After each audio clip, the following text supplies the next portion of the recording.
All right, let's just jump right in. We're going to tackle that huge, kind of stressful question: how much house can you actually afford? We'll cut through all the noise and figure out if buying is really the smart move or if, renting is the better play right now. I mean, you've heard it a million times, right? Your parents, your friends, everyone says renting is just throwing money down the drain. But is it? Is it really? Today, we're going to actually look at the numbers and see what's what. Okay, so check this out. I came across this quote from some real estate old-timers, and it kind of stopped me in my tracks. It sounds completely backwards at first, but it totally nails this huge misconception about owning a home. You see that price on Zillow? Yeah, think of that as just the cover charge. And that's because your mortgage payment, that's just the tip of the iceberg. Seriously, there are so many other costs lurking underneath the surface that can totally blindside you if you're not ready for them. So let's break it all down. First, of course, you've got the mortgage itself, your principal and interest. That's the one number people focus on, because it feels stable. But then, surprise, you've got property taxes and homeowners insurance. And guess what? Those can and often do go up every single year.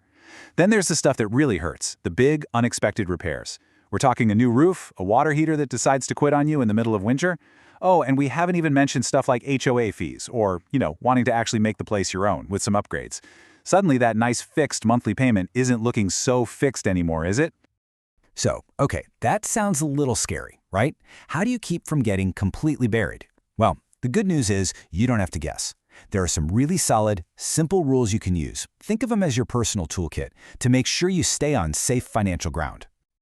You've probably seen the classic rules of thumb. For renting, the old advice is don't spend more than 30% of your gross income. Pretty simple. For buying, they actually tighten it up a bit to 28% to try and account for all those extra costs we just talked about.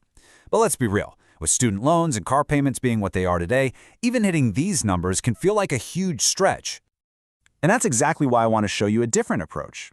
It's more conservative for sure, but it's way more robust, and honestly, it's perfect for the kind of crazy market we're in right now.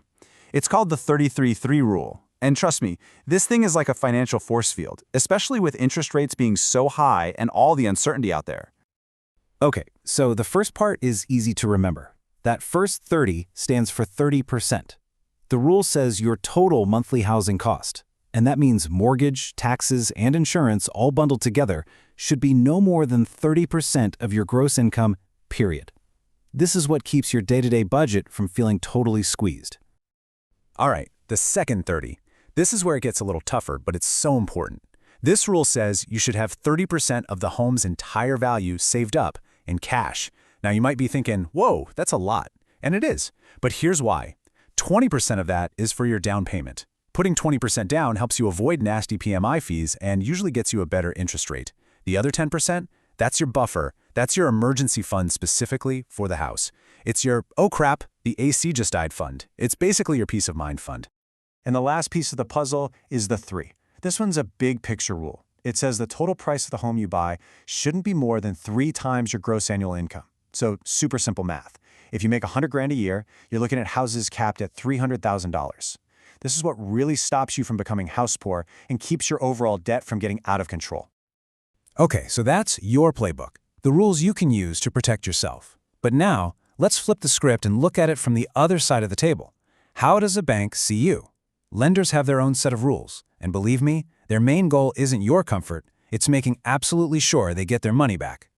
And for a lender, there is one number that is king. It's called your debt-to-income ratio, or DTI.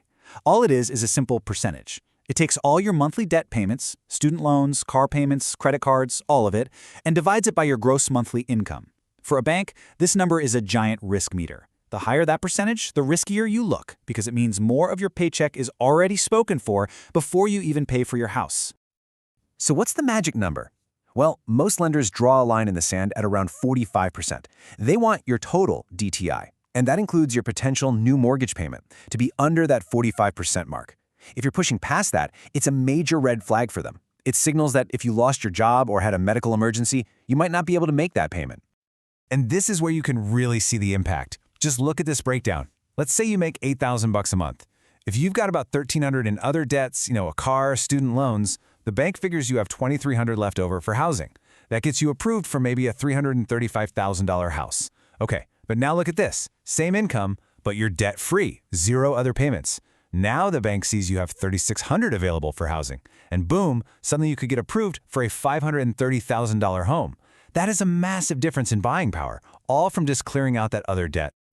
All right, we've gone through the personal rules, the bank's rules, we've covered a ton. So now it's time to put it all together and answer the million-dollar question. Right here, right now, should you buy or should you rent? Okay, I've got a really cool little life hack for you. It's a quick and dirty way to estimate the real annual cost of owning any home. Just take the price of the house and multiply it by 9.35%. Now, where does that number come from? Well, it's a rough blend of an average 7% mortgage, about 1.1% for property tax, a solid 1% for maintenance, and a little bit for insurance. So using that, a $500,000 house isn't just the mortgage, it's going to cost you closer to $47,000 a year. That's almost $3,900 a month. And here's the kicker. When you start running those numbers on actual houses versus actual rents out there today, you find something pretty startling. Right now, on average, it costs a whopping 38% more to buy a home than it does to rent one. That is a massive gap, and it's actually the highest it's been in a really, really long time. So given that, when does it just make more sense to rent? Well, here are a few scenarios where it's probably the smarter financial move. If you think you might move in the next, say, 7 years or so, if you could take that down payment money and get a better return investing it somewhere else, if you just want minimal upfront costs and, frankly, don't want to be the one responsible when stuff breaks, or if you just value flexibility and the ability to pick up and move easily. In all those cases, renting is a really strong option. But hold on. That doesn't mean buying is a bad idea. Not at all. It's just a different game. If you're playing the long game, say 10, 20 years or more, real estate is still an incredibly resilient investment. You get to lock in that core mortgage payment for 30 years, which is a huge hedge against inflation. And let's not forget the psychological side of it. There's a real sense of stability and, just pride that comes with owning your own space. All right, just for fun, let's take this whole idea of cost of ownership to its most extreme, ridiculous conclusion. What about the ultimate dream home? Like, what would it actually take to own one of those insane $195 million mansions you see on TV? But first, you'd need to cough up a cool $39 million for the down payment. No big deal, right? And after that, your estimated monthly payment would be over $1.2 million a month. That's just to cover the mortgage, taxes, insurance, and the bare minimum upkeep. To even qualify for that, you'd need an annual income of over $50 million. Kind of puts that leaky faucet in your apartment into perspective, doesn't it? So where does that leave us? What's the real takeaway here? Well, now that you know the true cost, all the hidden numbers, and the different rules of the game, you get to decide what that American dream really means to you. Is the dream owning a specific house, no matter the cost, or is the dream having the financial freedom and security that comes from making the smartest choice for your own life? Ultimately, that's a question only you can answer.